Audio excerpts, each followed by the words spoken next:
Hola, ¿qué tal? Bienvenidos a Los Puntos a las IES, nuestro programa semanal de Diario de Cuba. Hoy abordaremos la situación de la educación en la isla, tomando como referencia dónde estamos y de dónde venimos. El inicio del curso escolar 2024-2025 está siendo una verdadera tortura para la gran mayoría de familias cubanas, no solo por la ausencia de uniformes, alimentos y material de estudio, sino también por la falta de profesores y el preocupante nivel del proceso educativo. Es, como se dice, una tormenta perfecta.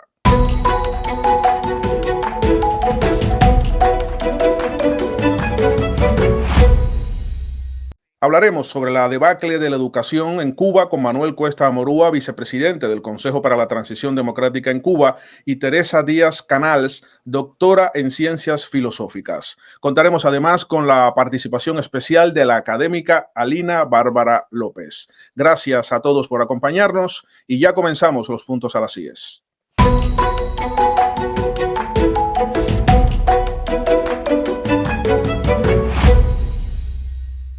El Observatorio de Libertad Académica denunció la estandarización de la obscenidad como forma de socialización intraescolar en Cuba. Te ponemos en contexto. Esto ocurrió a raíz de la publicación en redes sociales de una actividad docente durante la cual una alumna canta un tema de reggaetón con letra explícitamente obscena en medio del asombro de profesores y estudiantes.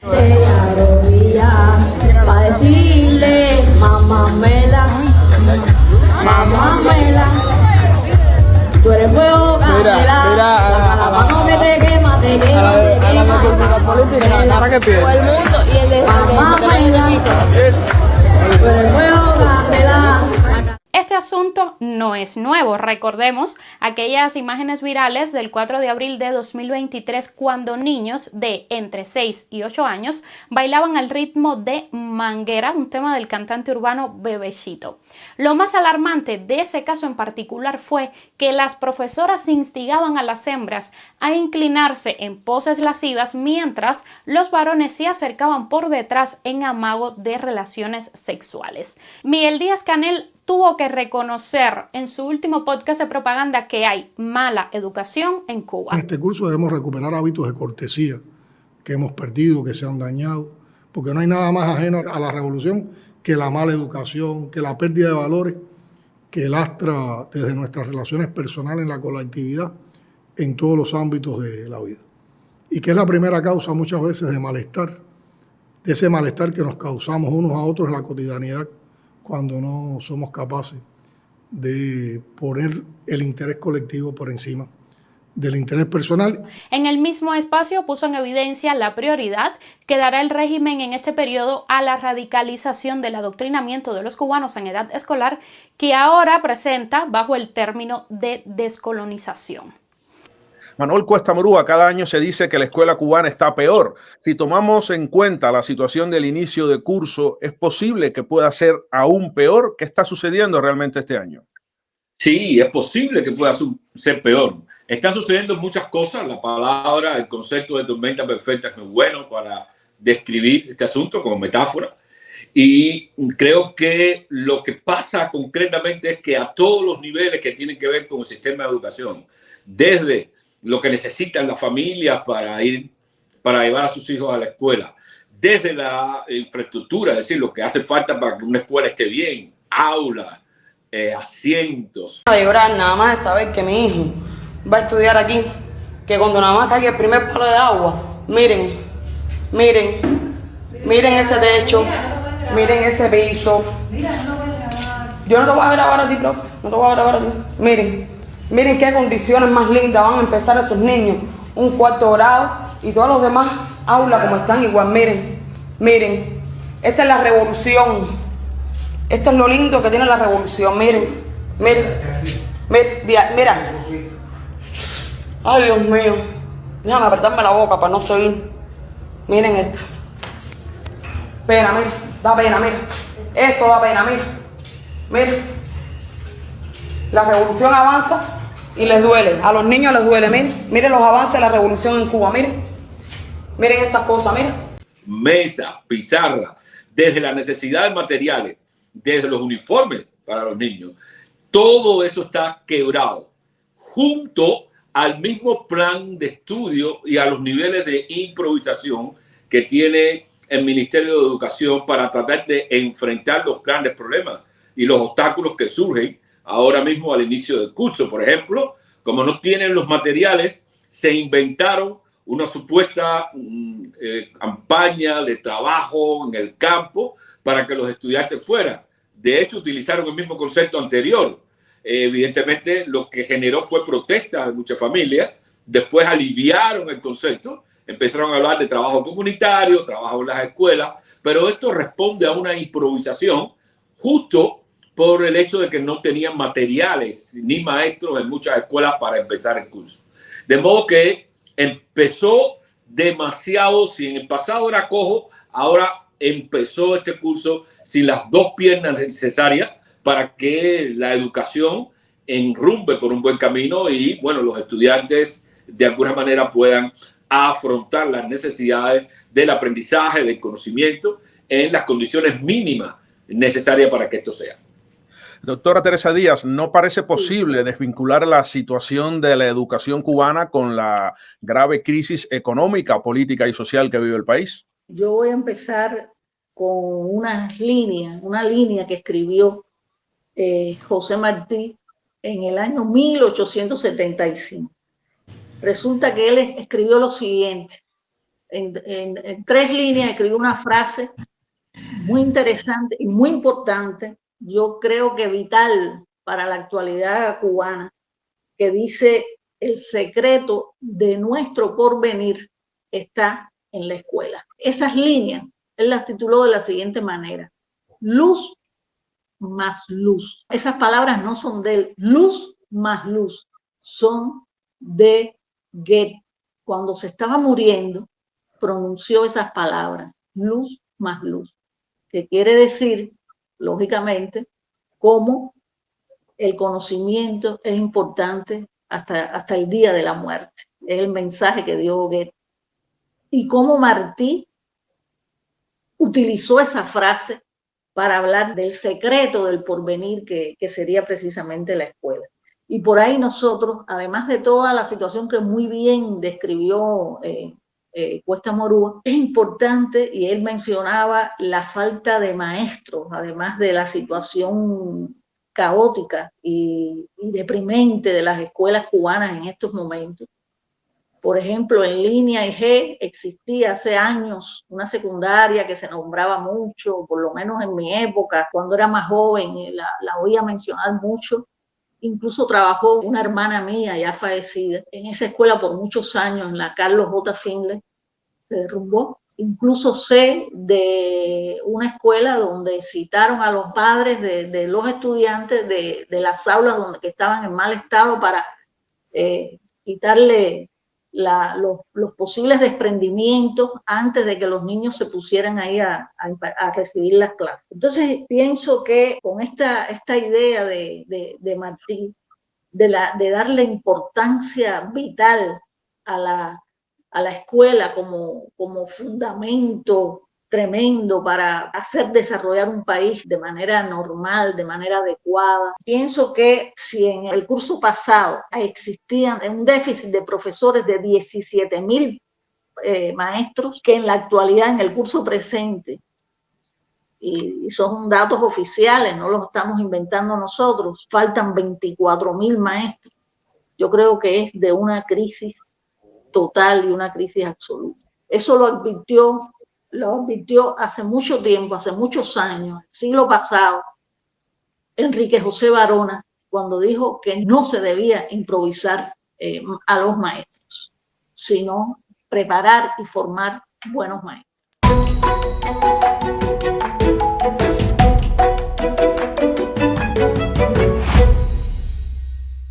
Les propongo ahora escuchar estas valoraciones que solicitamos a la profesora Alina Bárbara López, una de las voces intelectuales más firmes contra el totalitarismo en Cuba. Las hizo llegar en formato de audio debido al corte permanente de Internet que sufre desde hace meses. Sobre las condiciones de inicio de este curso escolar son terribles. Yo creo que viene ya varios cursos que esto está ocurriendo, pero como este no creo recordar ningún otro. En cuanto a las condiciones constructivas de las escuelas, la falta de profesores, la falta de material escolar, la falta de meriendas y de almuerzos con una mínima calidad para los estudiantes y sobre todo, esto es muy importante, la carencia prácticamente total, así está en Matanzas, de profesores para la enseñanza especial. Esto es muy grave porque hay un aumento de niños con autismo y con otras discapacidades intelectuales y no existen los profesores para impartir ese tipo de docencia que tiene sus propias características. Además de que en las áreas rurales se está produciendo un abandono, deserción escolar cuando prácticamente terminan en 9º grado los jóvenes estudiantes, que es el obligatorio. A partir de ahí simplemente no pueden seguir estudiando. No es que no quieran, es que no pueden. No pueden trasladarse de las zonas rurales donde viven a las cabeceras municipales porque el transporte es caro, inexistente, porque es imposible. A veces no tienen mochilas, no tienen zapatos, no tienen dinero para comprar los alimentos ahí porque no se los dan tampoco. Entonces esto se está dando con mucha fuerza en las zonas rurales de Cuba. Son algunas cuestiones al vuelo sobre el inicio de este curso escolar.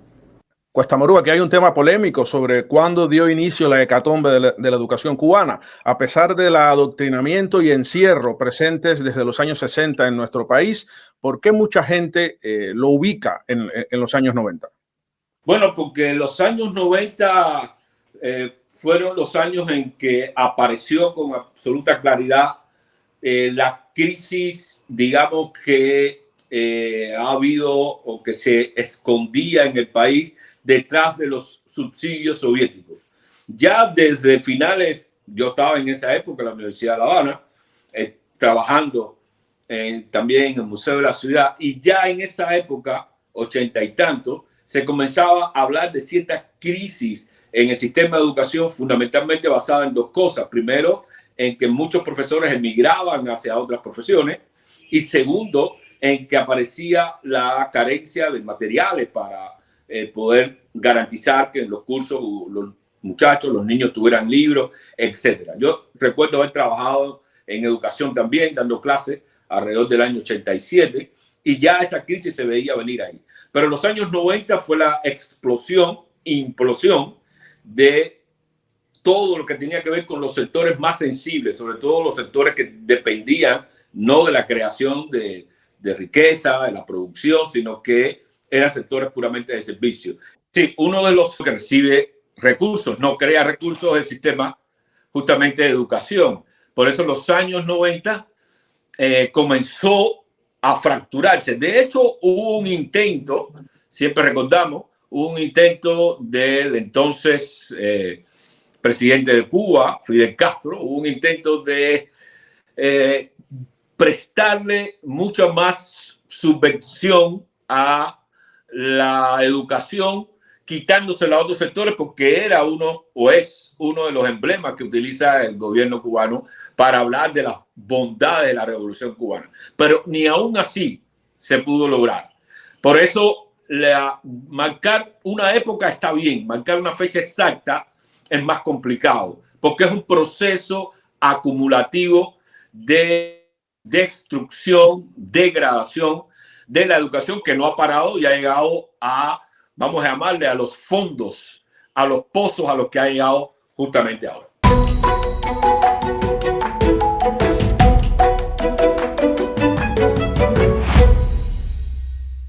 Muy bien, vamos a escuchar nuevamente a la profesora Alina Bárbara López desde Matanzas. Considero que la pérdida de la excelencia en la educación cubana es un proceso paulatino, fue un proceso paulatino, y por tanto es difícil circunscribirlo a un año o a una década.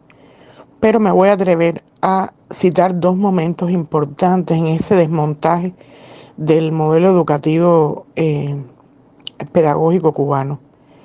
Uno es cuando en el 2002 se decide por Fidel la formación de los profesores generales integrales y la sustitución del modelo tradicional por un modelo de enseñanza con medios audiovisuales. Esto duró 10 años, pero ya en los primeros 2 años, y yo trabajaba en esos momentos muy cercana a la Academia de Ciencias, donde se presentaban las investigaciones de todo tipo en ciencias sociales, también en pedagogía.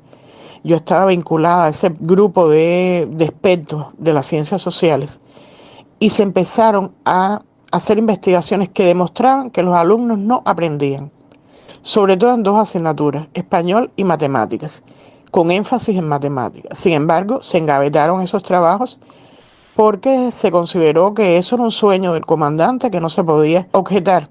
10 años duró. En esa etapa hubo un gran éxodo, más allá del éxodo hacia fuera de Cuba, el exilio de muchas personas, entre ellos muchos profesores, pero también muchos maestros prestigiosos, formados, con una tremenda competencia pedagógica, no quisieron asumir este nuevo modelo. Doctora Teresa, voy a escucharla inmediatamente. De todas formas, no sé, no me queda claro, porque en 4º grado, 8 años de edad, yo tenía una asignatura que se llamaba Vida Política de mi Patria, y en los libros de texto de la enseñanza de la lectura se enseñaba con las imágenes de Fidel y Raúl. Yo me pregunto si todo esto, incluso cuando desde el punto de vista presupuestario funcionaba bien y ahí las escuelas no tenían la situación estructural que tienen ahora, si todo esto del plan de estudios, del adoctrinamiento, no significaba que desde el mismo inicio del régimen cubano la educación estaba permeada por unos valores que debían mantenerse alejados del aula, como el adoctrinamiento o la preferencia de una ideología sobre otra. Creo que todo esto también, en mi opinión, forma parte de ese proceso acumulativo del que se habla y que estalla en los años 90, pero es en mi opinión, un mecanismo y un fenómeno presente en la educación cubana desde la toma del poder por parte de Fidel Castro. Profesora Teresa, ¿qué opina al respecto? Hay una frase fundamental que es: educar no es adoctrinar. Y precisamente siempre a partir de los años 60 se comenzó a un proceso tremendo que llega hasta nuestros días de una forma triste y de una forma brutal. Yo recuerdo, por ejemplo, cómo una vez en el centro universitario donde yo trabajaba, yo iba a exhibirle, a ponerle a los estudiantes un documental y para debatirlo sobre Jorge Mañach. Jorge Mañach, un hombre que había sido olvidado, pero el documental es excelente. Y cuando lo vi, yo dije, esto se lo tengo que poner a los estudiantes para debatir, porque yo impartía pensamiento cubano precisamente. Y resulta que antes mandé a buscar el retroproyector y se enteran en la dirección que estaba tratando de hacer, de ponerles un documental, y vino una dirigente de la facultad y me dijo, ¿de qué se trata qué es lo que tú vas a exhibir aquí, qué es lo que tú vas a poner? Entonces le dije, este documental no tiene absolutamente ningún problema, hay académicos dentro del documental excelentes, todos viven la gran mayoría aquí. El único que, bueno, se hablaba sobre una persona que era Jorge Mañach, que había sido prácticamente expulsado del país en el año 59, creo que fue, y murió enseguida a los 6 meses en Puerto Rico. Pero la obra de él es capital para el pensamiento cubano, porque él escribió Indagación al Choteo. Resulta que eso fue un motivo de temor. Yo quiero decir que una cosa son los profesores, una cosa son los académicos, que muchos de ellos son excelentes profesores, y eso porque conviví, porque trabajé con ellos, porque los conocí y los conozco de hace muchos años, los mayores por supuesto, y les tengo una gran admiración. Y otra cosa es la institución, que hacen que uno, en general se imponga una pedagogía autoritaria, una pedagogía, por ejemplo, donde predominaba desde que yo entré en la universidad en los años 80, predominaba la cuestión de que había que los estudiantes les exigían a los estudiantes ser revolucionarios, y eso lo demostraba teniendo que ir a las actividades políticas, por ejemplo. Si no, no recibían la categoría de estudiante integral, porque se hablaba de una educación integral donde lo político tenía un peso distintivo. Y eso hay que tenerlo muy en cuenta a la hora de hacer una valoración de la educación en el país. Doctora Teresa Díaz, después de creadas algún día las condiciones democráticas mínimas en nuestro país, reitero, condiciones democráticas mínimas, ¿qué tiempo podría demorar Cuba, atado 60 años como Estado, en volver a exhibir una educación de calidad? Son procesos que estoy seguro, llevan su tiempo. Sí, me parece que eso no va a ser. Las cuestiones son impredecibles, ¿no? Los fenómenos sociales son impredecibles, pero en el sentido de que no podemos adivinar, pero sí podemos hacer valoraciones que nos acerquen a cómo solucionar determinados problemas fundamentales. Yo tomo como ejemplo el proceso que llevó a cabo Cuba cuando se hizo república, se crearon condiciones, incluso se enviaron estudiantes o personas, sobre todo incluso mujeres que iban con chaperona, porque a principios del siglo XX no se podía viajar sola, porque era y fueron a Estados Unidos a formarse como maestros. Fíjense la importancia que le dio la naciente república a la cuestión de la formación de profesores. Y creo que la estampida de maestros, tanto para otras profesiones, para otros oficios, como la ida del país, la partida de Cuba, eso ha afectado enormemente a la nación cubana. Pero yo quería, antes de terminar, porque me preocupa una cuestión que tuvo lugar, por ejemplo, en la secundaria básica, que envían a profesores para hacer un diagnóstico sobre los estudiantes, envían a los profesores a sus casas. Yo me quedé, eso me ha hecho reflexionar. Me hizo reflexionar porque es decir, los profesores entonces, sobre la base de evaluar cómo tú vives, en qué condiciones, ya hacen un diagnóstico de cómo va a ser ese. Yo me quedé muy sorprendida, pero no positivamente, sino muy triste porque esos diagnósticos pueden ser fatales, de prejuzgar, de encasillar a un ser humano por la condición en que vive. Y nada más que recordar que existió un Goethe, el pensador alemán, el escritor alemán, que vivía en un palacio, pero también existió un Dostoyevsky, que era un genio y que vivía en una choza. Entonces esas clasificaciones a mí siempre me han chocado. Y eso, una vez a mí misma me mandaron a hacer un diagnóstico y yo creo que hice hasta un artículo sobre diagnosticar a los estudiantes como si fueran, cuando es imposible hacer esa evaluación de esa manera. Pienso que lo importante de la educación en Cuba y de las escuelas en Cuba es profundizar en la reflexión, profundizar en el pensamiento, y que unido a ese pensamiento está también una forma de conocimiento que es la emotividad, que es la emoción, que es la sensibilidad. Pensamiento más sensibilidad. Y eso creo que también le falta en estos momentos a la escuela cubana. Hasta aquí el programa de hoy. Agradecemos la participación a Manuel Cuesta Morúa, vicepresidente del Consejo para la Transición Democrática en Cuba. A pesar de los problemas de conexión, lo hemos tenido en varios momentos en el programa. Y a las académicas Teresa Díaz Canals y Alina Bárbara López. Yo soy Michel Suárez en Diario de Cuba.